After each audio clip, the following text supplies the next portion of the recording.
你好！你好！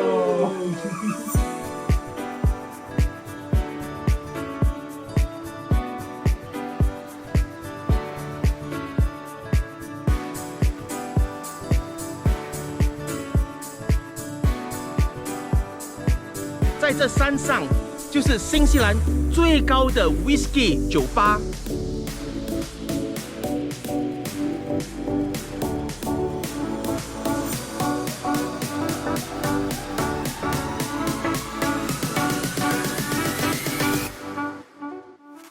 Good morning, everyone. Right now, I'm at Lake Tekapo, an iconic tourist location here in the Mackenzie district in the South Island of New Zealand. With its calm blue waters, it attracts tourists from all around the world. Right now, the temperature is about 4 degrees Celsius or about 39 on the Fahrenheit.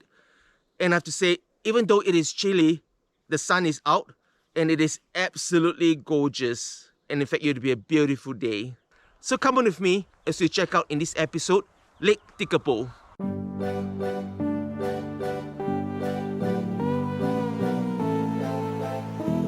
This morning, I'll be undertaking a 4-wheel drive adventure, checking out the rustic countryside.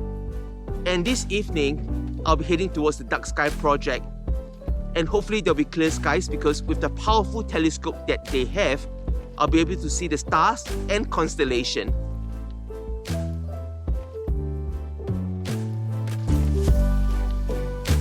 I'm just about to head off on the 4-wheel drive behind me, and we'll go check out rustic countryside over here in Lake Tekapo. It's going to be absolutely awesome. Glenmore Station, a privately owned high country farm owned by the same family for 4 generations. On this farm, they have merino sheep, red deer, cattle, and over 14,000 animals.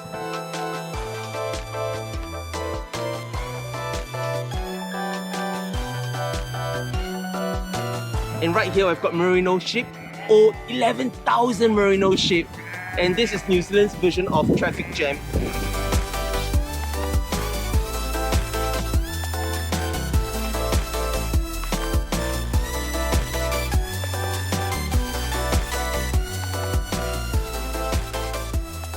Right behind me, that's Mount Harton.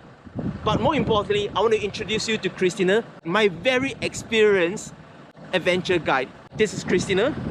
G'day! Welcome, guys. I'd love to share with you the pristine Mackenzie backcountry. The air is beautiful out here.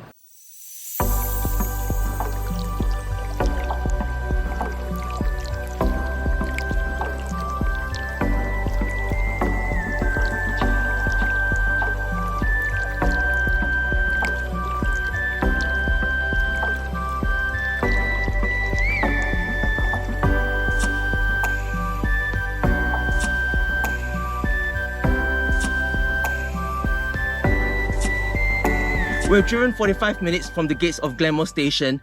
Now, we're going to have a cup of tea, a comfort stop. Come with me.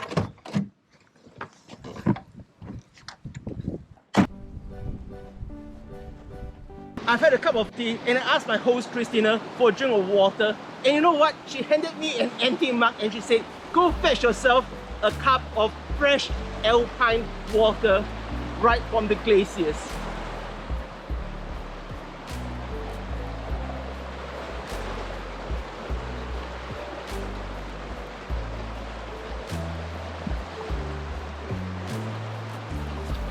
Refreshing as, and it's free.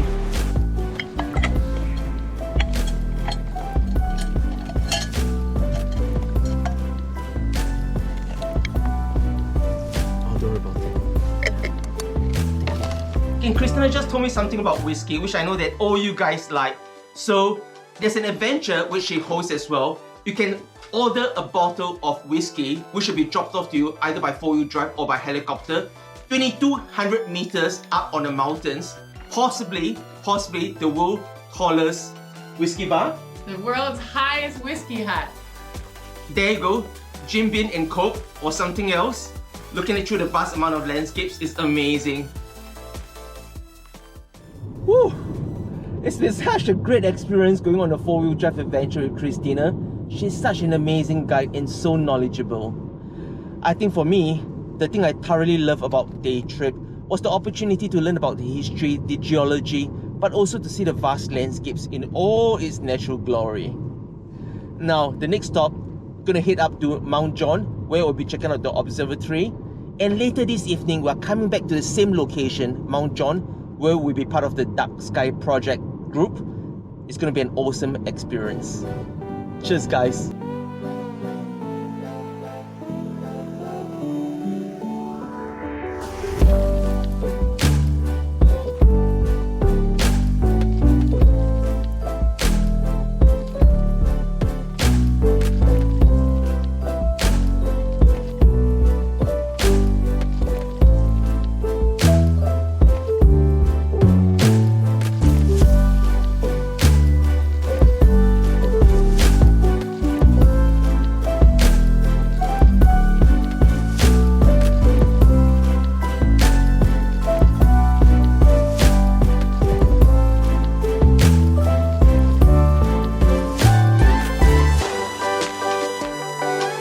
Right behind me is a massive telescope here at the Dark Sky Project.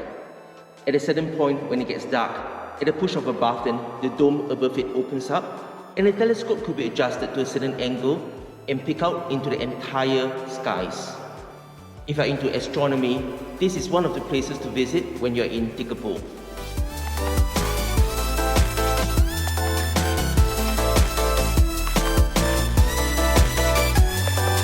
It's been such an amazing opportunity to check out the Dark Sky Project. But there's so much to learn about what this is all about. So next to me is Adrian, and Adrian's an amateur astronomer, but he's also responsible for the public outreach here at Dark Sky Project. Hi, Adrian. Kia ora. So Adrian, tell me a bit about, one thing I've always been really curious is that you get so many tourists that comes through the Dark Sky Project each year.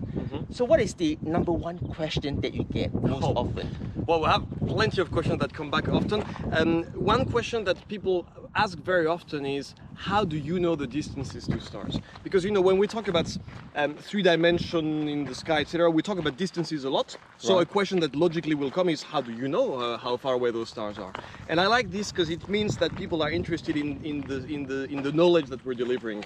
They're not just asking about constellations and things like this. They're asking about the physics behind, and that's really interesting for us. We love answering these kind of questions. And is it true that simply by reducing the amount of orange light or white light, it actually has a positive ecological impact on not just the vegetation but also different living species? Absolutely. If you remove at least one part of the spectrum of light, you're protecting the night sky for our own good, but you're also protecting the circadian night and day rhythm of some animals and some plants that would otherwise be very confused with the light pollution. So Adrian, public outreach expert here at the Dark Sky Project. Thank you.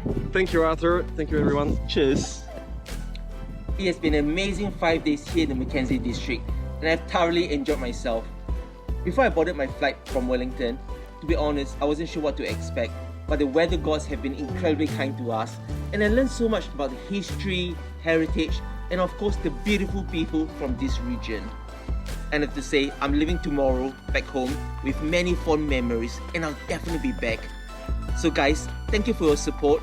If you like what you see, please subscribe to our channel, New Zealand Nature Highlights. Until the next episode, see you soon.